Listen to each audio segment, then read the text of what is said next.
अस्सलाम वालेकुम नाजरीन, हाईटेक न्यूज के नेशनल और इंटरनेशनल खबरों में आपका खैर मकदम है। मैं हूं नेहा खान। नजर डालते हैं आज की अहम खबरों पर।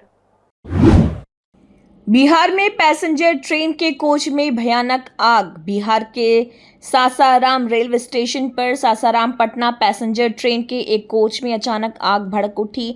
स्टेशन पर मची अफरा तफरी। कोच से धुआं निकलते ही स्टेशन पर मौजूद पैसेंजर्स में अफरा तफरी मच गई। फायर ब्रिगेड ने पाया काबू। रेलवे और फायर डिपार्टमेंट की टीम्स ने मौके पर पहुंचकर आग पर काबू पा लिया।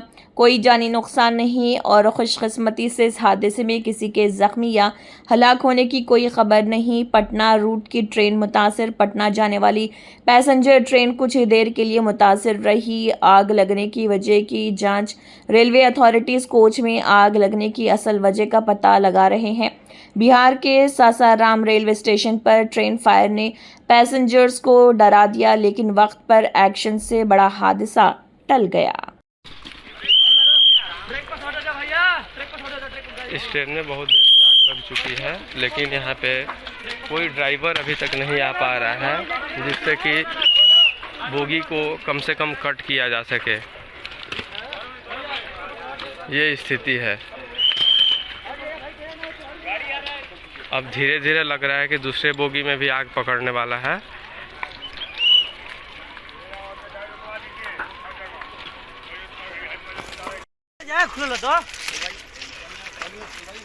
ये आग करीब 45 मिनट से पकड़ी हुई है, लेकिन अभी तक कोई ड्राइवर भी, लोको पायलट भी नहीं आ पा रहा है, जिससे कि ट्रेन को आगे पीछे करके बोगी को कम से कम कट किया जा सके।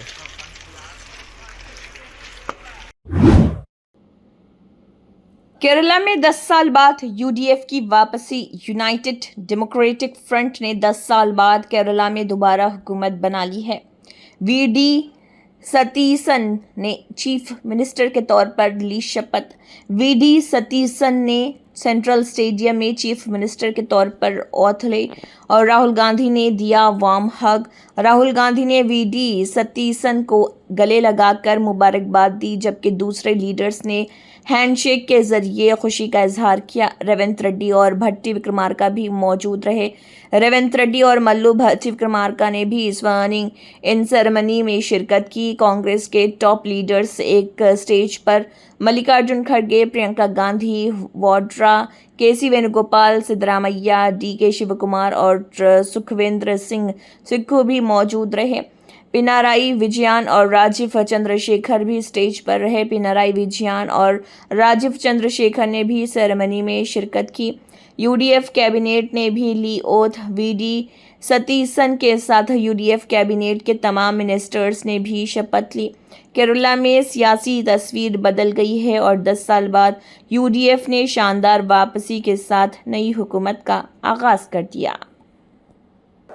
വടശ്ശേരി ദാമോദര മേനോൻ സതീശൻ എന്ന ഞാൻ നിയമം വഴി സ്ഥാപിതമായ ഭാരതത്തിൻ്റെ ഭരണഘടനയോട് നിർവ്യാജമായ വിശ്വസ്തതയും കൂറും പുലർത്തുമെന്നും ഞാൻ ഭാരതത്തിൻ്റെ പരമാധികാരവും അഖണ്ഡതയും നിലനിർത്തുമെന്നും ഞാൻ കേരള സംസ്ഥാനത്തെ മുഖ്യമന്ത്രി എന്ന നിലയിലുള്ള എൻ്റെ കർത്തവ്യങ്ങൾ വിശ്വസ്തതയോടും മനസാക്ഷിയെ മുൻനിർത്തിയും നിർവഹിക്കുമെന്നും ഭരണഘടനയും നിയമവും അനുസരിച്ച് ഭീതിയോ പക്ഷപാതമോ പ്രീതിയോ വിദ്വേഷമോ കൂടാതെ എല്ലാ തരത്തിലുള്ള ജനങ്ങൾക്കും നീതി ചെയ്യുമെന്നും ദൈവത്തിൻ്റെ നാമത്തിൽ സത്യം ചെയ്യും.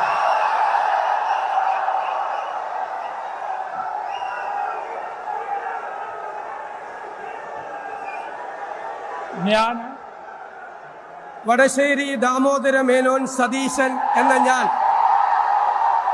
കേരള സംസ്ഥാനത്തെ മുഖ്യമന്ത്രി എന്ന നിലയിൽ എൻ്റെ പരിഗണനയിൽ കൊണ്ടുവരുന്നതോ എൻ്റെ അറിവിൽ വരുന്നതോ ആയ ഏതെങ്കിലും വിഷയം അങ്ങനെയുള്ള മന്ത്രി എന്ന നിലയിലുള്ള എൻ്റെ കർത്തവ്യങ്ങളുടെ മുറപ്രകാരമുള്ള നിർവഹണത്തിന് ആവശ്യമാകുന്നതൊഴികെ ഞാൻ ഏതെങ്കിലും ആൾക്കോ ആളുകൾക്കോ നേരിട്ടോ നേരിട്ടല്ലാതെയോ അറിയിച്ചു കൊടുക്കുകയോ വെളിപ്പെടുത്തി കൊടുക്കുകയോ ചെയ്യുകയില്ലെന്ന് ദൈവത്തിൻ്റെ നാമത്തിൽ സത്യം ചെയ്യുന്നു.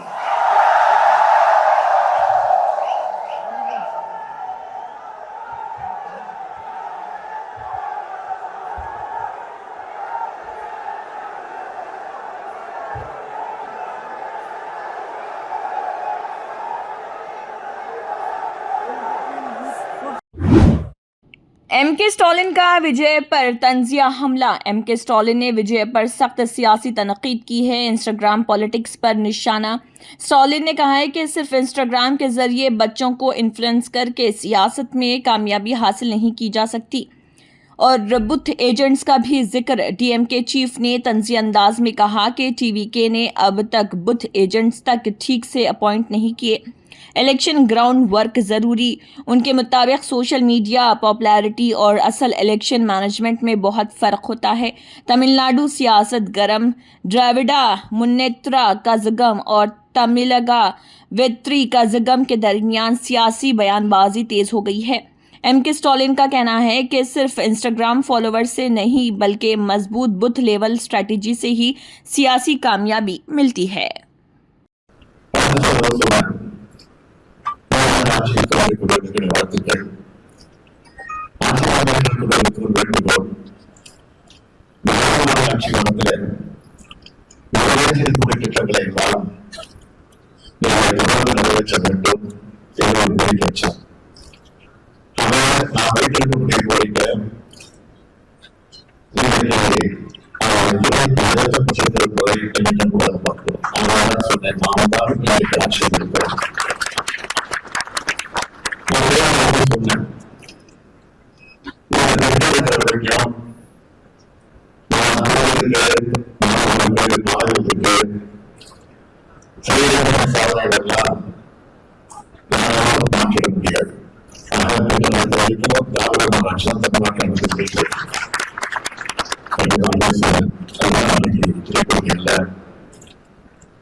होम मिनिस्टर अमित शाह ने 400 इमरजेंसी व्हीकल्स को दिखाई हरी झंडी। अमित शाह ने छत्तीसगढ़ में 400 इमरजेंसी रिस्पांस व्हीकल्स को फ्लैग ऑफ किया है। 33 मोबाइल फॉरेंसिक वैन्स भी लॉन्च किए हैं। होम मिनिस्टर ने 33 मोबाइल फॉरेंसिक वैन्स को भी हरी झंडी दिखाई। लॉ एंड ऑर्डर को मिलेगी ताकत। नए व्हीकल से पुलिस रिस्पांस टाइम तेज होगा और इन्वेस्टिगेशन सिस्टम और मजबूत बनेगा। क्राइम सीन पर तुरंत forensic test. Mobile forensic vans के जरिए एक्सपर्ट सीधा क्राइम सीन पर एविडेंस कलेक्ट और एनालाइज कर सकेंगे। पब्लिक सेफ्टी पर फोकस। गवर्नमेंट का कहना है कि इस इनिशिएटिव से पब्लिक सेफ्टी और क्रिमिनल जस्टिस सिस्टम को बड़ी मदद मिलेगी। मॉडर्न पुलिसिंग की तरफ बड़ा कदम। ये प्रोजेक्ट छत्तीसगढ़ में टेक्नोलॉजी बेस्ड पुलिसिंग को प्रमोट करेगा। अमित शाह के इस इनिशिएटिव से इमरजेंसी रिस्पांस और फॉरेंसिक इन्वेस्टिगेशन दोनों को नई रफ्तार मिलेगी।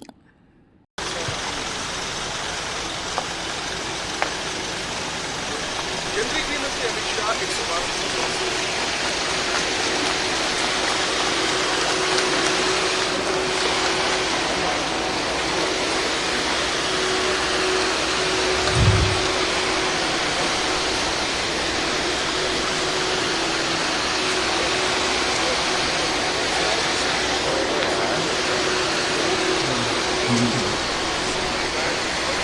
कार्यक्रम के समापन में माननीय अतिथि गणों को श्रीकृष्ण प्रदान किए जाना है।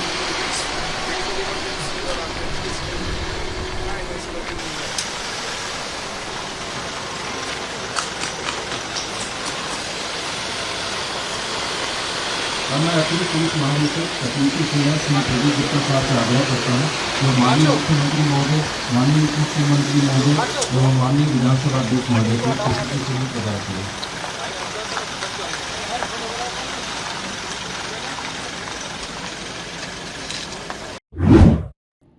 विक्रमशिला सेतु डैमेज के बाद बायले ब्रिज का काम शुरू। विक्रमशिला सेतु को नुकसान पहुंचने के बाद बायले ब्रिज के कंस्ट्रक्शन का काम शुरू कर दिया गया। भागलपुर की कनेक्टिविटी मुतासिर। भागलपुर में ब्रिज डैमेज की वजह से ट्रैफिक और डेली कनेक्टिविटी बुरी तरह अफेक्ट हुई है। ऑल्टरनेटिव रूट पर काम तेज। अथॉरिटीज ने टेम्पररी बायले ब्रिज तैयार करने के लिए इमरजेंसी बेसिस पर कंस्ट्रक्शन शुरू कर दी है। लोगों को सफ़र में मुश्किलात। ब्रिज डैमेज के बाद कम्यूटर्स और ट्रांसपोर्ट व्हीकल्स को लंबी डिलेज और डाइवर्शन का सामना करना पड़ रहा है।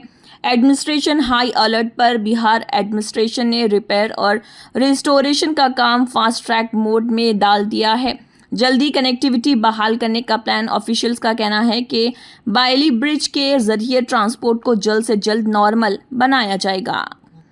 यातायात बाधित हो गया है। हम लोगों का जो लाइफलाइन था वो टूट गया है। उसके कारण जो है नौगछिया और भागलपुर में संपर्क टूट गया है। हम लोगों का मेन आना जाना उधर के एनएच को जो कनेक्ट करता था वो उसके बाधित होने से अभी अब हम लोग को सिलीगुड़ी जाना है तो हम लोग को अभी बोट से उस तरफ जाना पड़ेगा। उधर हमारी गाड़ी लगी रहेगी, फिर वो गाड़ी में लोग बैठ कर आगे सिलीगुड़ी निकलेंगे। दिक्कत तो सबको हो रही है और हम चाहेंगे कि ये जल्द से जल्द बने और जो बेली ब्रिज का निर्माण हो रहा है वो भी जल्दी हो, क्योंकि यहाँ आने के बाद ऐसा लग रहा है कि लोगों को तकलीफ हो रही है, लेकिन प्रशासन अपना काम कर रही है और सब कुछ मैनेज करने की कोशिश हो रहा है। जल्दी से जल्दी ब्रिज का निर्माण हो जाए ताकि उस पार के जो भी विक्रेता है, जो भी व्यापारी है, वो आसानी से इस शहर में आना जाना कर सके और लोगों का व्यापार जो अफेक्टेड हुआ है उससे रिलीफ उन लोगों को मिल पाए। बाकी पेशेंट जो उधर से नहीं पहुंच पा रहे हैं टाइमली, उनको भी रिलीफ हाल ही में सुनने में आया, कोई बच्चा पहुंचते पहुंचते ही रास्ते में एक्सपायर कर गया। तो ये सब चीजें काफी कम होंगी बेली ब्रिज बनने से। कुछ तो आवागमन में फर्क तो पड़ेगा ही, लोगों को काफी हद तक आराम। यूपी में पॉलिसी पैरालिसिस खत्म। सीएम योगी आदित्यनाथ ने कहा कि उत्तर प्रदेश पहले पॉलिसी पैरालिसिस का शिकार था, अब सबसे ज्यादा सेक्टोरल पॉलिसीज। सीएम योगी के मुताबिक अब उत्तर प्रदेश के पास मुल्क में सबसे ज्यादा सेक्टोरल पॉलिसीज मौजूद। लखनऊ इवेंट में बड़ा बयान। उन्होंने ये बात संवाद 2026 डिफाइनिंग इंडियाज डायरेक्शन टूवर्ड्स 2047 के दौरान लखनऊ में कही। गवर्नेंस मॉडल में बदलाव। सीएम योगी ने कहा कि नई पॉलिसीज की वजह से इन्वेस्टमेंट, इंफ्रास्ट्रक्चर और एम्प्लॉयमेंट को तेजी मिली है। 2047 विजन पर फोकस। इवेंट में भारत के 2047 के डेवलपमेंट रोड मैप पर भी तफसीली गुफ्तगू की गई। भी एकदम थर्ड क्लास की, पता ही नहीं था उनको। इंग्लिश के और हिंदी के और में अंतर ही महसूस नहीं होता था।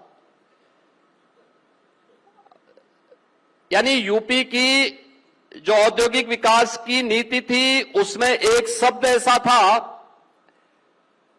कि हिंदी और इंग्लिश में दोनों और शब्द था। आप याद करिए कि अर्थ को कैसे अनर्थ बनाया जाता है और कैसे लुटिया डुबाई जाती है, उसका उदाहरण था। हमने रिफॉर्म किए। आज यूपी के पास 34 और देश के अंदर सबसे अधिक सेक्टोरल पॉलिसीज हमारे पास हैं। कोई पॉलिसी पैरालिसिस नहीं, हमारे पास सिंगल विंडो प्लेटफॉर्म है। निवेश सारथी है, निवेश मित्र है, और इनके माध्यम से हर एक इन्वेस्टर से जुड़ी हुई समस्या का समाधान एक सिंगल विंडो प्लेटफॉर्म के माध्यम से करके हम लोगों ने देश के अंदर सर्वाधिक निवेश को यूपी के अंदर लाने में सफलता प्राप्त की है। 50 लाख करोड़ रुपए के निवेश के प्रस्ताव आज यूपी के पास मौजूद हैं, जिनमें से हम लोगों ने 15 लाख करोड़ को ग्राउंड ब्रेकिंग किया है। 7.5 लाख करोड़ आज हमारे पास पाइपलाइन पर है, किसी भी दिन हम उसको ग्राउंड ब्रेकिंग करवा सकते हैं। आज हमारे पास इन्वेस्टमेंट के ढेर सारे प्रस्ताव आते हैं। ये इन्वेस्टमेंट केवल इन्वेस्टमेंट नहीं है, अपने साथ एम्प्लॉयमेंट भी देता है। आज इसी का परिणाम है, सुरक्षा का परिणाम। इंदौर में टेंट वेयर हाउस में भयानक आग। इंदौर के कजराना एरिया में टेंट वेयर हाउस में अचानक जबरदस्त आग भड़क उठी। 20 लाख रुपए का नुकसान। वेयर हाउस के मालिक को तकरीबन 20 लाख रुपए का भारी माली नुकसान हुआ। आग ने सामान को जला दिया। टेंट का कपड़ा, डेकोरेशन मटेरियल और दूसरा सामान आग की लपेट में आकर राख हो गया। कोई जानी नुकसान नहीं। खुशकिस्मती से इस हादसे में किसी के जख्मी या हलाक होने की कोई खबर नहीं मिली। फायर ब्रिगेड ने पाया काबू। फायर ब्रिगेड की टीम्स ने मौके पर पहुंचकर आग पर काबू पा लिया। वजह की जांच जारी। पुलिस और फायर डिपार्टमेंट आग लगने की असल वजह का पता लगाने में मसरूफ है। इसमें फायर हुआ है और इसमें शादी ब्याह और ये टेंट हाउस है, इसका सब सामान है, फाइबर वगैरह का कुछ सामान है। इसमें कम से कम 6 पार्टीशन में है, अलग अलग प्रकार के कारखाने गोडाउन है जिसमें फायर हुआ है, जिसको हम लोग सतत सुबह से 5 बजे समझे से बुझा रहे हैं। अभी भी कंटिन्यू काम चल रहा है। इसमें क्या है कि इतनी तंग गलियाँ हैं, बहुत मुश्किल पड़ी है हम लोगों को। इसके पास में बस्ती बनी है। बस्ती को मैंने पूरी तरफ से कवर्ड करा, पूरे होचपाई बिछा करके, लाइन बिछा करके मैंने उसको ये सोचा कि भाई कहीं इसमें नहीं लग जाए, लेकिन एक मकान में उसके बाद लग भी गई। फिर उन्होंने बुझाने का प्रयास किया। आसपास मकान क्षेत्र, रहवासी क्षेत्र, बुझाने का पूरा प्रयास किया गया। पीछे साइड भूसा का भी है, उसको भी बचाने का प्रयास किया हमने। पास में एक और गोडाउन है जो क्या बोलते हैं अभी टेंट हाउस का, उसको भी बचाया हमने उनको बचाने का प्रयास किया। बाकी जो जले हैं उनको हम अभी सतत बुझा रहे हैं। हाँ, ये छोटे छोटे गोडाउन है, जिसमें 5-6 गोडाउन है, जिनके अलग अलग मेरे पास नाम भी है। हालांकि लोकेश सोनी है, कमल दुबे है, बीना सिंह राजपूत है, अंकित भाटी है, हर्षित चंदेल है और क्या नाम है इसका, अमित सिंघल है। ये इन लोगों के जो है इसके अंदर जो है छोटे छोटे वो थे गोडाउन जो जले हैं। ये सब शादी ब्याह में जो इवेंट लगते हैं ना सर, शादी में अपने जैसे मतलब टेंट वगैरह का सामान जो रहता है, रजे गद्दे रहते हैं और भी अदर सामान उसके टेंट के साथ जुड़े हुए जो भी सामान है वो सब उसके अंदर रहते हैं। पायरो भी रखा था, पायरो भी था, शायद मेरे को ऐसा मालूम पड़ा है कि पायरो भी था। अच्छा, गोडाउन में कोई व्यक्ति विशेष या कोई कर्मचारी तो नहीं था? कोई नहीं, अभी कोई जनहानि की सूचना मुझे नहीं मिली है।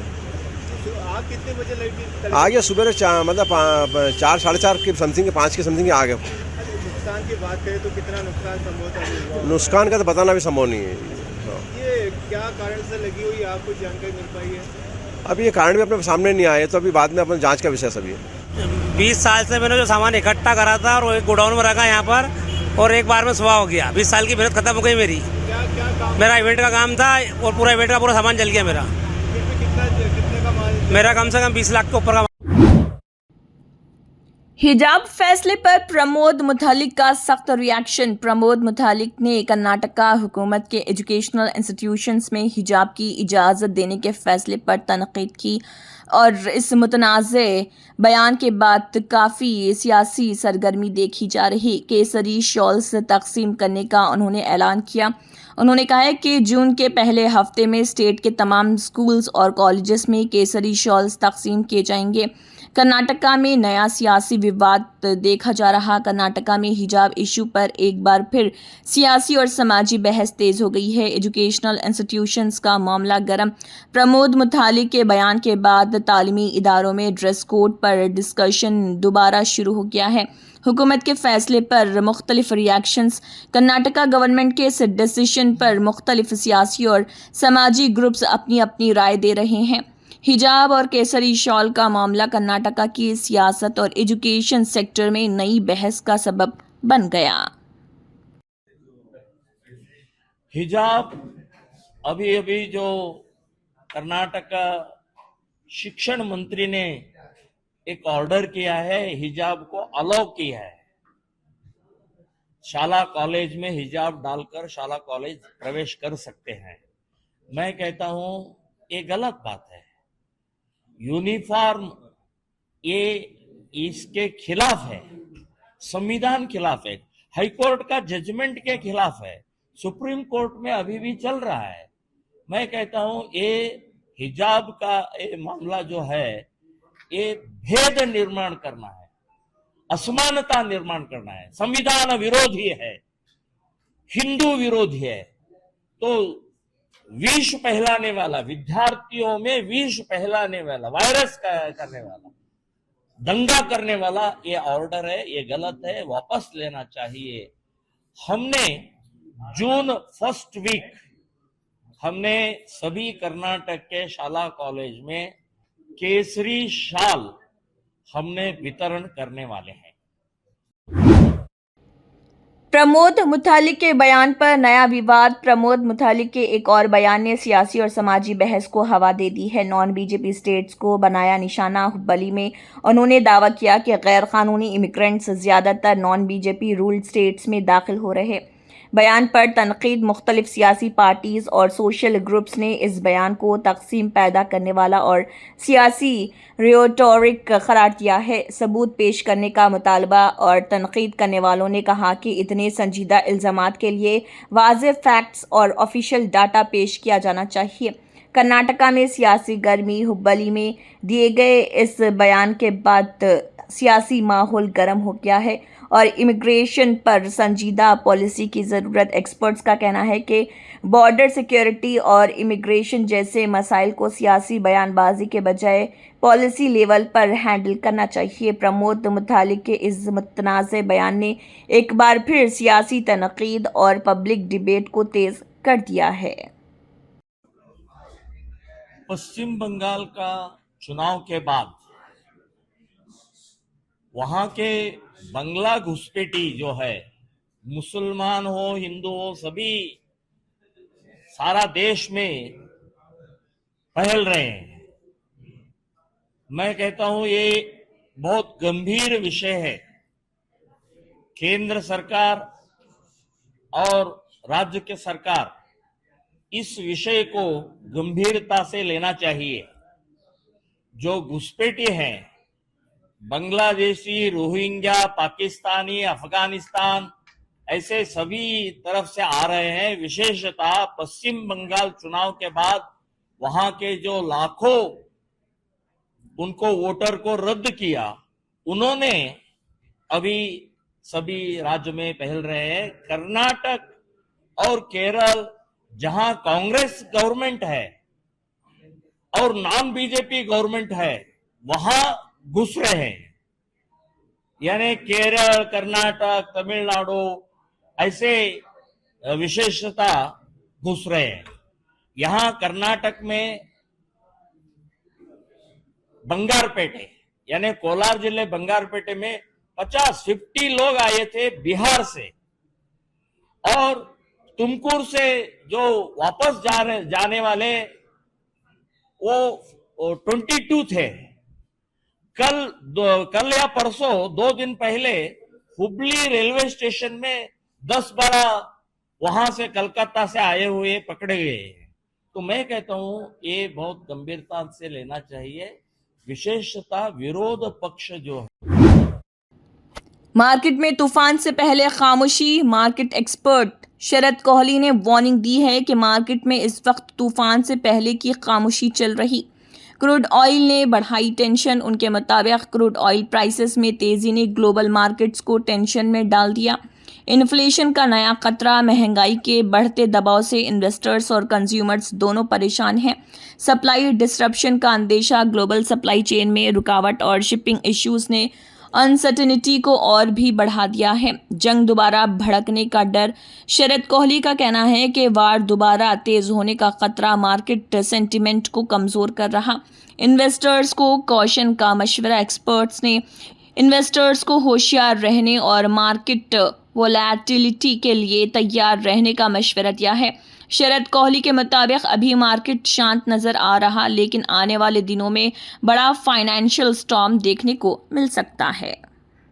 Let's also not forget the bond yields in the US. The 10-year bond yield shot up to 4.6. You know, in my recent history, in my recent memory, I haven't seen bond yields reaching 4.6 for that matter, which is a clear sign of inflation setting into the US economy. And of course, the rupee, 96.3 at this point of time, an all-time low. I think rupee is gradually moving towards the century mark, which is causing increasing concern within India as far as our current account deficit and imports are concerned. It's Donald Trump again as far as the market's sentiments are concerned. Nifty trading at the moment down by about 180 to 190 points. Sensex more than 550 points down after the threats, or shall I say renewed threats given to Iran by President Trump that the clock is ticking out for them and that this is the calm before the storm, and his picture as a sea captain, you know, on board the ship, that the next war is going to happen from water and so and so.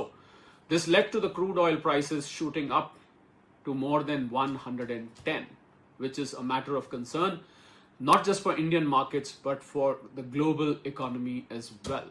And also the crude oil shot up because the waiver which the Trump administration had given for Russian oil imports to other countries, that waiver has expired. It's not been renewed after the senators criticized the waiver. So all in all, crude oil, inflation, supply disruptions, war resuming again, you know, all that has caused fear in the market. And notwithstanding the fact that there were reports of UAE nuclear facility near Abu Dhabi being attacked and some attacks on Saudi Arabia as well. So the market is respecting the sentiment, should I say, at this point of time. So unless something really turns around or some kind of truce or opening of Strait of Hormuz happens, I really don't see the sentiments approving anytime very soon. Delhi CM ने metro में किया सफर। रेखा गुप्ता ने Monday metro initiative के तहत Delhi metro में सफर किया और वुजरा भी साथ रहे। उनके साथ रविंद्र इंदिरा सिंह और परवेश वर्मा भी मेट्रो में सवार हुए। मंडे मेट्रो इनिशिएटिव का आगाज। इस इनिशिएटिव का मकसद पब्लिक ट्रांसपोर्ट को प्रमोट करना और लोगों को मेट्रो के इस्तेमाल की तरफ राग़िब करना है। अवाम को दिया पैगाम। दिल्ली हुकूमत ने मेट्रो सफ़र के ज़रिए ट्रैफिक कम करने और पॉल्यूशन कंट्रोल का पैगाम दिया। पब्लिक ट्रांसपोर्ट पर जोर। वुज़रा ने कहा कि मेट्रो फास्ट, सेफ और एनवायरनमेंट फ्रेंडली ट्रांसपोर्ट सिस्टम है। दिल्ली हुकूमत का मंडे मेट्रो कैंपेन शहरियों को पब्लिक ट्रांसपोर्ट अपनाने की तरफ एक नया कदम है। केरला के अवाम को मुबारकबाद। प्रमोद तिवारी ने केरला के लोगों को मुबारकबाद दी है। कांग्रेस एमपी का पैगाम। उन्होंने कहा है कि मैं केरला के अवाम को मुबारकबाद देता हूं। वादों को पूरा करने की उम्मीद। प्रमोद तिवारी ने उम्मीद जताई कि इलेक्शन के दौरान किए गए तमाम वादे पूरे किए जाएंगे। अवाम की नज़रें हुकूमत पर। अब केरला के लोगों को इंतज़ार है कि नई हुकूमत अपने वादों पर कितना अमल करती है। कांग्रेस एमपी ने कहा कि अवाम ने जो भरोसा जताया है उस पर खरा उतरना हुकूमत की जिम्मेदारी है। मैं मानता हूं कि राहुल गांधी और प्रियंका गांधी के वहां से चुनाव लड़ने से निश्चित रूप से केरल की जनता कांग्रेस के प्रति और आश्वस्त हुई है और उसने विश्वास किया है। तो केरल में आज जो सरकार बनी, वहां के कार्यकर्ताओं, पार्टी गठबंधन को मैं बधाई देता हूं। वहीं राहुल जी और प्रियंका जी को भी इस बात की बधाई देता हूं कि उन्होंने वहां से चुनाव लड़के केरलम को जोड़ा है कांग्रेस पार्टी से। मैं उम्मीद करता हूं कि जो वायदे जनता से किए हैं चुनाव में वो सब पूरे हों। हैदराबाद में गोल्ड और सिल्वर ने तोड़ा रिकॉर्ड। हैदराबाद बुलियन मार्केट में सोना और चांदी की कीमतों में जबरदस्त उछाल देखने को मिली। गोल्ड एक दिन में 3,980 महंगा। हैदराबाद में 24 कैरेट गोल्ड की कीमत एक ही दिन में 3,980 रुपये बढ़ गई। 10 ग्राम गोल्ड 1,60,910 रुपये तक पहुंच गया। 24 कैरेट गोल्ड का नया रिटेल रेट 1,60,910 रुपये पर 10 ग्राम रिकॉर्ड किया गया। सिल्वर ने मचाया धमाका। सिल्वर की कीमत में 10,000 रुपये पर किलोग्राम जबरदस्त जंप देखने को मिला। चांदी 3 लाख रुपए पर केजी पर और हैदराबाद बुलियन मार्केट में सिल्वर का रेट 3 लाख रुपए पर किलोग्राम की हिस्ट्रिक लेवल तक पहुंच गया। इन्वेस्टर्स और ज्वेलर्स अलर्ट। तेलंगाना और आंध्र प्रदेश के इन्वेस्टर्स और बायर्स ज्वेलर्स ने मार्केट पर नजरें जमा दी हैं। सेफ हेवन बाइंग से प्राइसेस ऊपर। ग्लोबल अनसर्टेनिटी, करेंसी फ्लक्चुएशंस और स्ट्रॉन्ग लोकल डिमांड ने प्रेशियस मेटल्स को नई बुलंदियों तक पहुंचा दिया। वेडिंग और फेस्टिव सीजन से पहले गोल्ड और सिल्वर की इस रिकॉर्ड रैली ने मार्केट में बुलिश ट्रेंड को और मजबूत कर दिया। इंडिया में पेट्रोल डीजल फिर महंगा होने का खतरा। इंडियन कंज्यूमर्स को एक और इन्फ्लेशन शॉक लग सकता है। पेट्रोल, डीजल और एलपीजी प्राइसेस में जल्द इजाफा होने का अंदेशा। रशियन ऑयल पर यूएस वेवियर खत्म होने वाला। अमेरिका की टेम्पररी एक्सेम्पशन खत्म होने के बाद इंडिया को डिस्काउंटेड रशियन क्रूड ऑयल मिलना मुश्किल हो सकता है। रशिया इंडिया का सबसे बड़ा ऑयल सप्लायर। रशिया रोजाना तकरीबन 2.3 million barrels crude oil India को सप्लाई कर रहा है। इसी वजह से फ्यूल प्राइसेस अब तक कंट्रोल में रहे।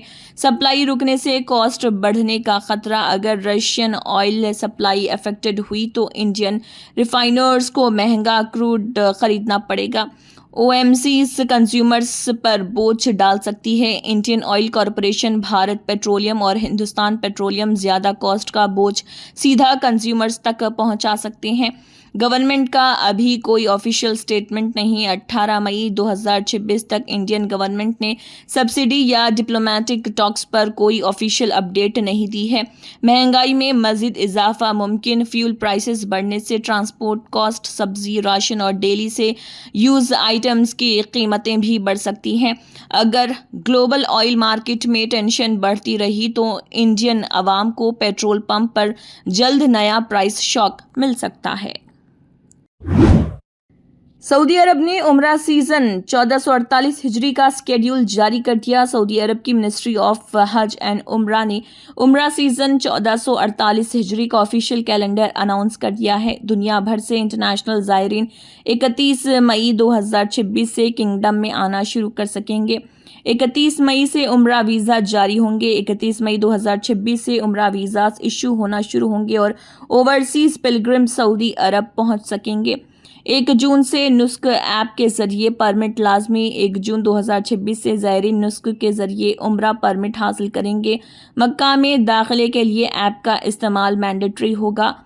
मार्च 2027 में वीज़ा और एंट्री की आखिरी तारीखें। 9 मार्च 2027 उम्रा वीज़ा इशू करने की आखिरी तारीख होगी। 23 मार्च 2027 सऊदी अरब में एंट्री की फाइनल डेट होगी।